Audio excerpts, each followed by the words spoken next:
So for those of you who are not familiar with Sankofa, Sankofa is one of the Adinkra symbols that comes out of West Africa, Cote d'Ivoire, and so there are many different Adinkra symbols.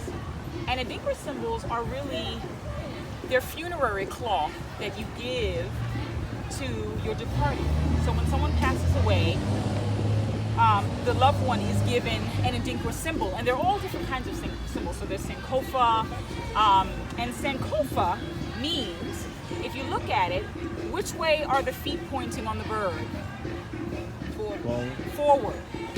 Okay. But the head is pointed which way? Backwards.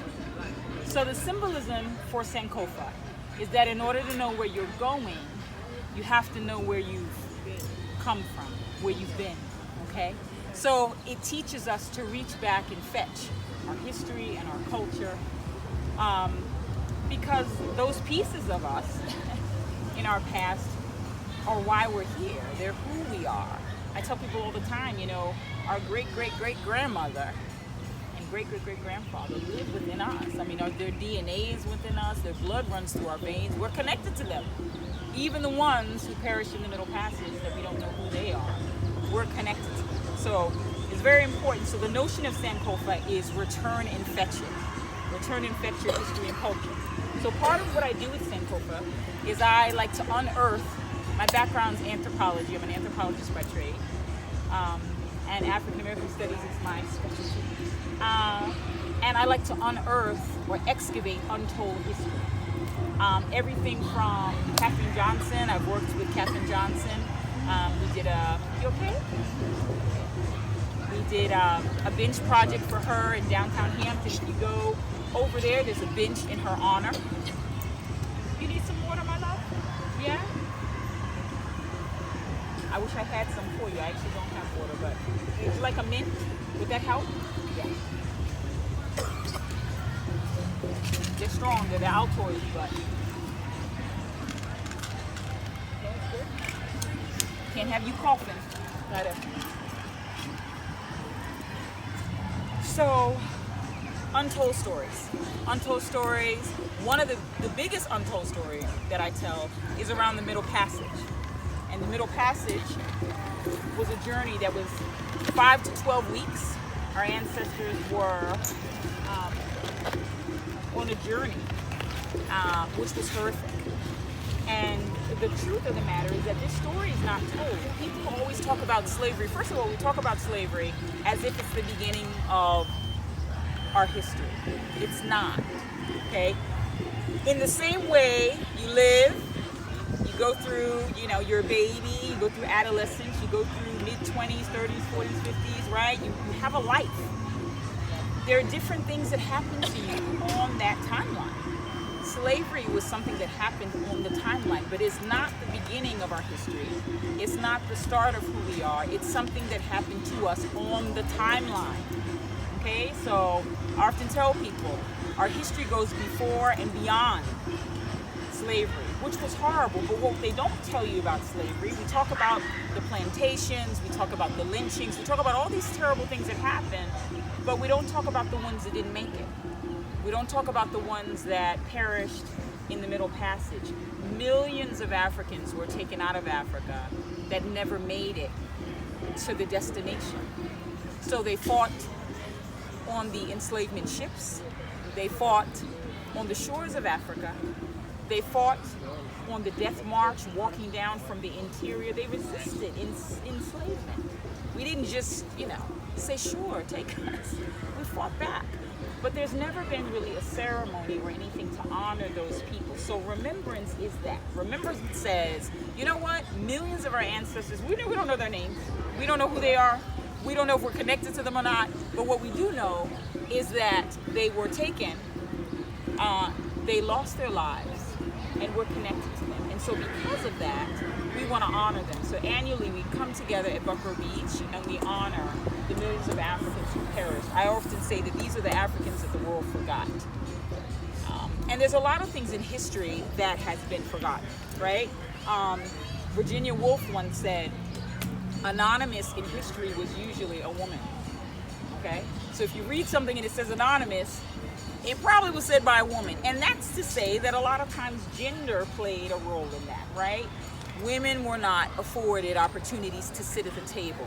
People of color were not afforded opportunities to sit at the table. And if you're not at the table, is your story being told? Is it? A version maybe of your story. His story.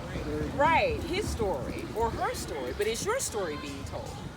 So what I do is with Sankofa is I like to bring forth these untold stories. One of the stories that I like to bring forth is about a woman by the name of Mary Peale. And Mary Peale was an African woman who, her mother was African, her father was European. She was born free, okay? She could have done anything in her life. She could have just said, you know what, she's a part of the black bourgeoisie. She was high class, okay, talented 10th, early talented 10th of that kind of persuasion. She said, you know what, I want to reach back to the ones who are not free. So she risked her life to educate men and women and the children of the enslaved. That's what she did. And we don't hear her name in the history books. And it's really sad that you have someone like Mary Peale right here in Hampton who was so important and did so many wonderful things. Why don't our kids know who she is? And not just our kids as in African American children. This is American history. She is American history. They said that she read the first Southern reading of the Emancipation Proclamation under a very famous tree, which I'll talk about in a minute. But this is Mary Peale. So I'm going to read a bit of a poem that I wrote about Mary Peale that talks about her life, so that you can get to know her better, okay? So.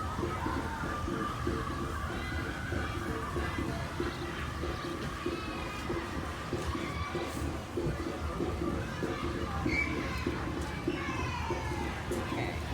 So Mary Peale. I was born in Norfolk, Virginia in 1823. When most people who look like me weren't even free.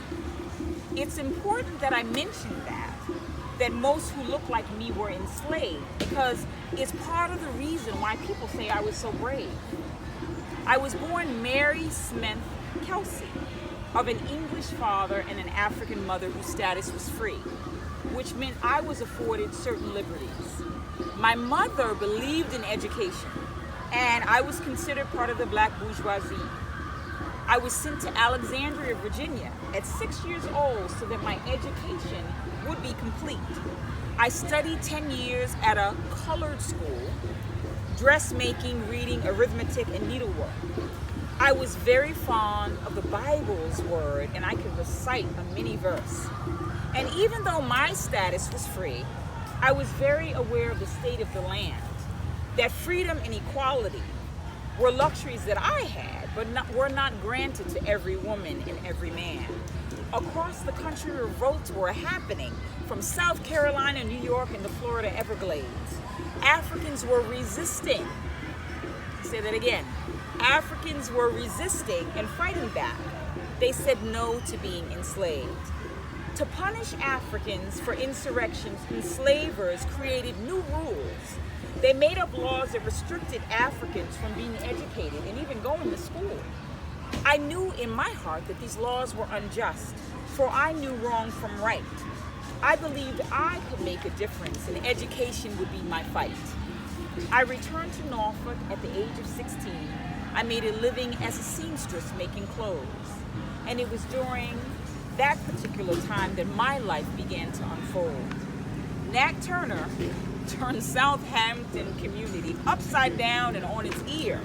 The Africans had enough of slavery, and now the enslavers were filled with fear. So more laws were enacted to forbid the gathering of Africans in one place. This wouldn't have been able to happen. Unless you were burying your dead, this wouldn't have happened. Reading, writing, and education was outlawed. Humanity was ruled by an inequality of race. And it's not that I was a rule breaker, although I adamantly believed that everyone should be afforded the right to an education, the right to learn and to dream. Books have a way of taking us places on journeys only your mind can see. I wanted that for my African brothers and sisters, educational liberty. So I began to sneak and teach them, the free and the enslaved, the young and even the elders, the field hand and the housemaid. I founded an organization called Daughters of Zion, a women's charity who had open doors. I had a love for humanity, to help the sick and the poor. In 1851, I fell in love and married a man named Thomas Peale. He was once an enslaved man, but now he lived his life free like me. I bore one daughter, and we named her Hattie. And I continued to teach. I suppose some would say education became my ministry. May of 1861, time as we knew it would stand still. 3 enslaved, determined, brave African men would show formidable will. The drums of freedom beat in their hearts. They knew they had to flee, fulfill their yearnings of their ancestors of the Atlantic, who desired to be free. Despite the papers of the time advertised rewards for those Africans that ran away, only to be captured once again as a fugitive slave law sealed their fate. Frank Baker, James Townsend, and Shepard Mallory. I'm going to say those names again. Those are some untold names too. Frank Baker, James Townsend, and Shepard Mallory changed the course of American history. They appealed for protection. General Butler held their fate. Butler granted them freedom behind Fort Monroe's gates. Thousands of Africans across the country heard the call that would eventually set them free. Make it to the gates of Fort Monroe, and the Union would protect these. These new freed men and freed women became known as contrabands of war. And through their will for freedom, they would set the stage for the emancipation of thousands more. August of that same year, Hampton was set on fire by hate. General Magruder led 500 Confederates to burn every building and every gate. But even through it all, we continued to forge on with grace. I was hired as a teacher at Fort Monroe, and now I was standing at freedom's gates. My classroom grew from 6 to 50 people in what seemed like overnight. I finally saw the tables turning. Indeed, I saw the light. I saw hope. I saw joy. I saw possibility in the eyes of the people that I was teaching how to read. Welcoming those newly free and the children of the formerly enslaved, I was hired by the American Missionary Society as the first African American woman of that organization, who promoted education and equality of the race. I held my class outside for some time, just like this. And then I was gifted Brown Cottage for my school. It was an exciting time. It was the end of those unjust rules. Liberator of the minds is what I was. It's because I believe that everyone had a right to education. When I look back, I will always be most proud of what I was fortunate to see. The light that shines in someone's eyes when they realize they are free. Free from the chains, whether on the wrists or the ones that we have on our mind, that keep us from soaring high and fearing those mountains we should climb. I have the fondest memories of teaching under that beautiful oak tree. I love that I encourage so many others to believe in themselves, to believe education is possible and not out of their reach. That, my friends, is the biggest life lesson that I could ever teach. So if I could impart wisdom to each of you, I would tell you to keep your eyes on the prize. Your eyes on the prize. Okay? And always do those things that make you feel most alive, regardless of what people tell you. You can't dance. The time is past. Do it anyway. Live your life. So when you visit Hampton University and sit under that beautiful oak tree, remember, I am known as the liberator of the minds, and my name is Mary Smith Peale. That's Mary Smith Peale. But I say a couple of things to you. They mentioned colored schools. Africans did not refer to themselves as colored. We did not refer to ourselves as Negroes. We did not refer to ourselves as slaves. We didn't. If you look at the historical records in New York, is where I worked at the African Burial Ground. We have documentation when Africans had an opportunity to write their own story, the Freedom's Journal, their own newspaper. They consistently use the word African. The African Free Schools, the African Methodist Episcopal Church, the African Mutual Release Society, which was an insurance company. They were very clear on who they were. They were not colored, they were not Negro. I used to tell people, in order to have a name, it needs to be tied to a place, right? So Africa means you're from Africa or descendant of. America, you descend in Irish, Ireland. Italian, Italy. Negro, there's no Negro land. Is there?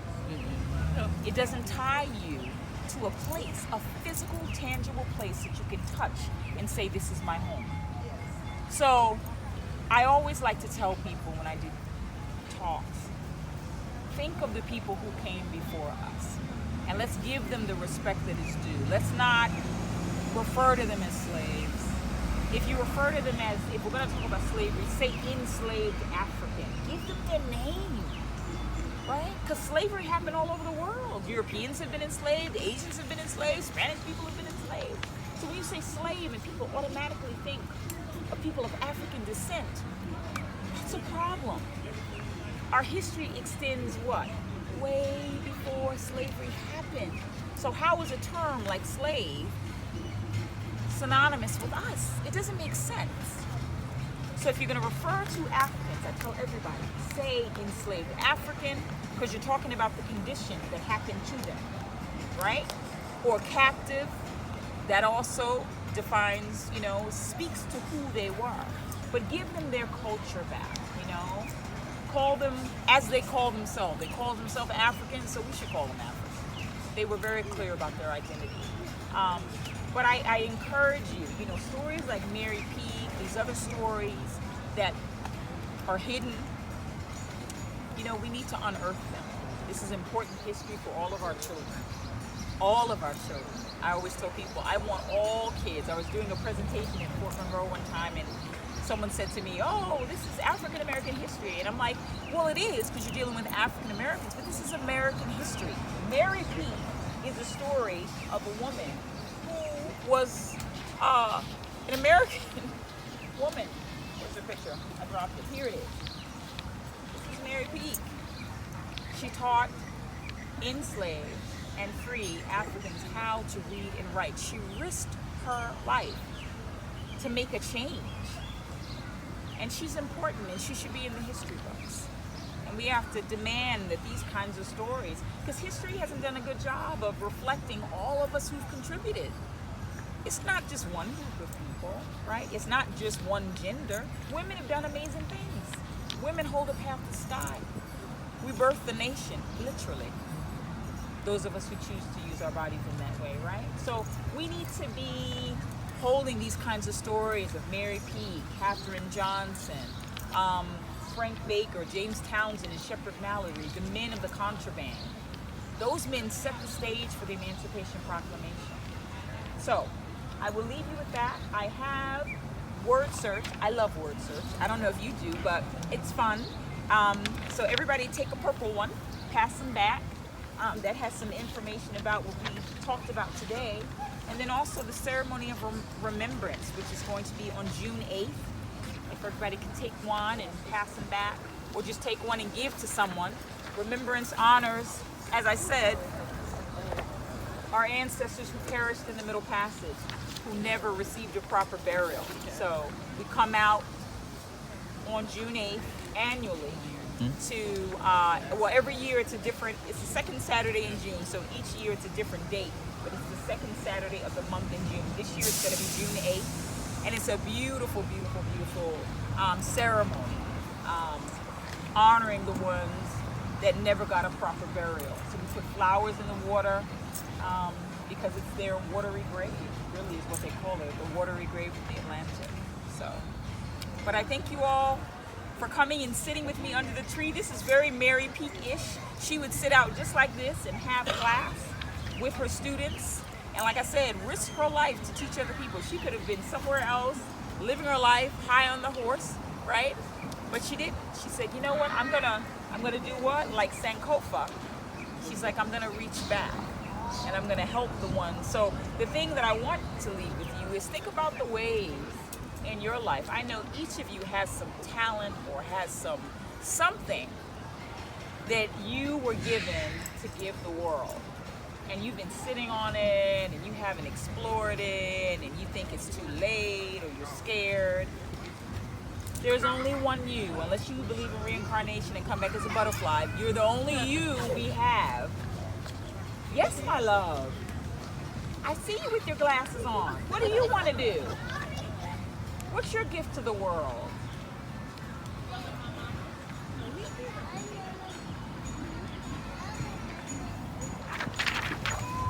What do you say? That I'm his best friend. You know what? Look.